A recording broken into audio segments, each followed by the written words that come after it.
मुहर्रम क्यों मनाया जाता है?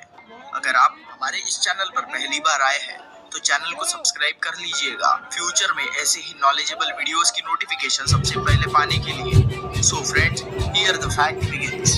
चलिए दोस्तों, जानते हैं कि आखिर मुहर्रम क्यों मनाया जाता है। लेकिन इसके लिए हमें तारीख में उस हिस्से में जाना होगा जब इस्लाम में खिलाफत यानी खलीफा का राज था। ये खलीफा पूरी दुनिया के मुसलमानों का प्रमुख होता था। पैगंबर साहब के बाद 4 खलीफा चुने गए थे। लोग आपस में तय करके इसका चुनाव करते थे। वाकिया फिर कुछ ऐसा हुआ कि जैसा कि इस्लामिक किताबों में लिखा है कि मदीना शरीफ में जब अमीर माविया की खिलाफत खत्म होने वाली थी तो उसके बाद इमाम हुसैन को खिलाफत मिलनी थी। ऐसा पहले तय हो चुका था, लेकिन अमीर माविया के दुनिया से जाने के बाद उनका बेटा यजीद, जो कि बहुत ही बुरा इंसान था, उसने अपने आप को खुद खलीफा घोषित कर दिया था और लोगों से कहने लगा कि सबको उसी को खलीफा मानना होगा। क्योंकि यजीद एक निहायती घटिया इंसान था, उस वजह से इमाम हुसैन, जो कि पैगंबर मोहम्मद सल्लल्लाहु अलैहि के प्यारे नवासे हजरत इमाम हुसैन थे, उन्होंने यजीद को खलीफा मानने से इनकार कर दिया। आज से तकरीबन 1401 साल पहले सीरिया का एक शासक बना। उस बादशाह का नाम था यजीद। यजीद हर बुरे काम को जायज बताता था और हर बेगुनाह पर जुल्म करता रहता था। यजीद चाहता था कि वे अपने अनुसार कानून बनाए। यजीद इस्लाम को अपने ढंग से चलाना चाहता था। हर इंसान उसकी बात को माने और उसी के कानून को माने। यजीद के जुल्म की वजह से वहाँ के हजारों लोग ने पैगंबर मोहम्मद के नवासे इमाम हुसैन को मदीने में खत लिखे कि वो यहाँ आए और हमें नेक रास्ते पर चलने का तरीका बताए। इमाम हुसैन कौन थे और लोगों ने क्यों इमाम हुसैन को खत लिखा था? आइए जानते हैं दोस्तों इसका जवाब। अल्लाह ने अपने 1,24,000 नबी जमीन पर भेजे, जिनमें आखिरी नबी हजरत मोहम्मद मुस्तफा थे, जो सभी नबियों से ज्यादा अफजल है।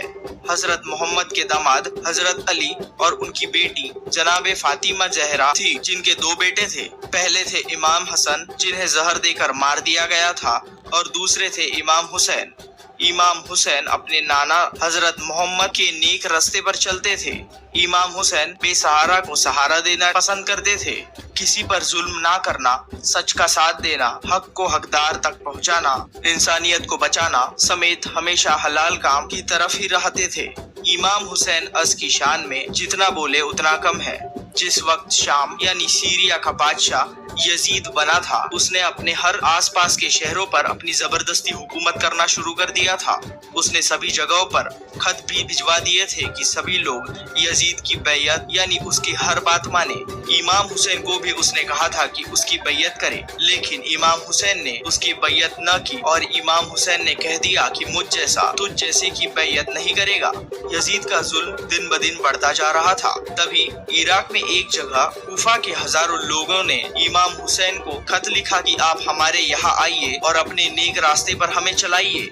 इमाम हुसैन के पास इतने खत आने के बाद इमाम हुसैन ने अपने एक भाई हजरत मुस्लिम को कूफा भेजा, लेकिन जिन लोगों ने इमाम हुसैन को खत लिखा था वे लोग लालच और यजीद के डर की वजह से हजरत मुस्लिम से दूरी बनाने लगे। और एक वक्त ये भी आया कि मुस्लिम के साथ कोई न रहा और उन्हें यजीद के लश्कर ने शहीद कर दिया। वही इमाम हुसैन अपने साथियों, बीवी, बहनों, बच्चों समेत इराक के लिए निकल गए। इस सफर में उनके साथ उनका 6 महीने का बच्चा अली असगर, 4 साल की बच्ची जनाबे सकीना और 80 साल की बुजुर्ग तक मौजूद थे। मुहर्रम महीने की 2 तारीख थी जब इमाम हुसैन का काफिला करबला नाम की जगह पर पहुंच गया था। करबला इराक में एक जगह है। करबला पहुंचते ही यजीद की फौज ने इमाम हुसैन के काफिले को रोक लिया और उस फौज में इमाम से कहा कि यजीद की आप बैयत कर ले। इमाम हुसैन ने यजीद की बैयत करने से साफ मना कर दिया। इमाम हुसैन के काफिले को घेर लिया जाता है। इसी तरह मुहर्रम महीने की 7 तारीख हो जाती है और यजीद की फौज इमाम हुसैन को आगे नहीं जाने देती, नहर को भी घेर लेती है, जिससे उनका काफिला प्यासा रहे। 7 मुहर्रम से न इमाम हुसैन और उनके काफिले को पानी पीने को मिलता है और न ही कुछ खाने को। 7 मुहर्रम से लेकर 10 मुहर्रम तक 3 दिन तक इमाम हुसैन अस का पूरा काफिला भूखा प्यासा रहता है। उनके 6 महीने का बच्चा भी प्यासा और तड़पता रहता है। आखिरकार 10 मुहर्रम आती है और यजीद की फौज इमाम हुसैन के काफिलों पर हमला कर देती है। इमाम हुसैन अस के सभी साथियों को शहीद कर दिया जाता है और तो और उनके 6 महीने के बच्चे को भी 3 मुंह के तीर से वार करके शहीद कर दिया जाता है। इस्लामिक तारीख का ये वो दिन है जिसको कभी भी भुलाया नहीं जा सकता। यहाँ तक कि जंग के दौरान इमाम हुसैन और उनके साथियों को पानी पीने तक नहीं दिया गया था। जहाँ इमाम हुसैन ने अपने खेमा लगाया था वही पास से ही एक नदी बहती थी और उस पर भी यजीदी फौज ने कब्जा कर लिया था। इमाम हुसैन के घर की औरतों और बच्चों को भी पानी पीने नहीं दिया जाता था।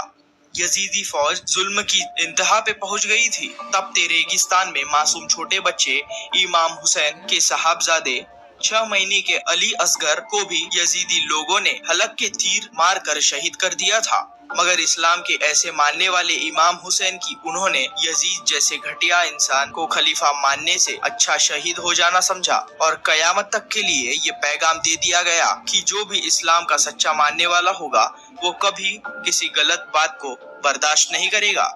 इस्लामिक तारीख में ये 8, 9 और 10 मुहर्रम को हमेशा के लिए अमर हो गया। उनकी वफात के बाद इस्लाम के सच्चे मानने वालों ने बहुत बुरा वक्त देखा, बहुत जुल्म सहे, लेकिन जैसे हर रात के बाद दिन निकलता है ठीक वैसे ही इमाम हुसैन की शहादत के बाद एक बार फिर से इस्लाम जिंदा हुआ और पूरी दुनिया में कयामत तक के लिए फैल गया। उनकी कुर्बानी को मुहर्रम में याद किया जाता है। तो दोस्तों, ये थी हमारी आज की वीडियो। मुहर्रम क्यों बनाया जाता है इसके बारे में। उम्मीद है यह वीडियो पडरी से हम लोग आपको दिखा रहे थे, बहराइच जिले के पडरी से। धन्यवाद।